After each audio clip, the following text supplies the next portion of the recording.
వెంటనే నిలిపివేయాలంటూ ములుగులో ఆదివాసీ గిరిజన సంఘాల ఆధ్వర్యంలో ర్యాలీ నిర్వహించారు. డిఎల్ఆర్ ఫంక్షన్ హాల్ నుంచి కలెక్టర్ కార్యాలయం వరకు ర్యాలీ తీశారు. కేంద్ర ప్రభుత్వానికి వ్యతిరేకంగా నినాదాలు చేశారు. ఆపరేషన్ కగార్తో కర్రెగుట్టల్లో అమాయక ఆదివాసీలను మావోయిస్టుల పేరుతో హతమారుస్తున్నారని తుడుందెబ్బ రాష్ట్ర అధ్యక్షులు పట్నం ఉపేందర్ ఆరోపించారు.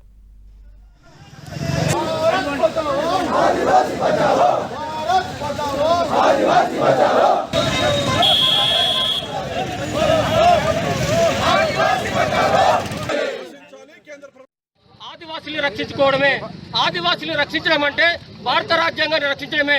కేంద్ర ప్రభుత్వం, బీజేపీ కేంద్ర ప్రభుత్వం మావోయిస్టులని అంతం చేస్తామనే ఉద్దేశంతో ఆపరేషన్ కగార్ని ఏర్పాటు చేసి మార్చి 2026 కల్లా మొత్తం కూడా అంతం చేస్తామని ప్రకటించడాన్ని ఆదివాసీ హక్కుల పోరాట సమితి, ఆదివాసీ సంఘాలు, ప్రజా సంఘాలు మొత్తం కూడా తీవ్రంగా ఖండిస్తున్నాం.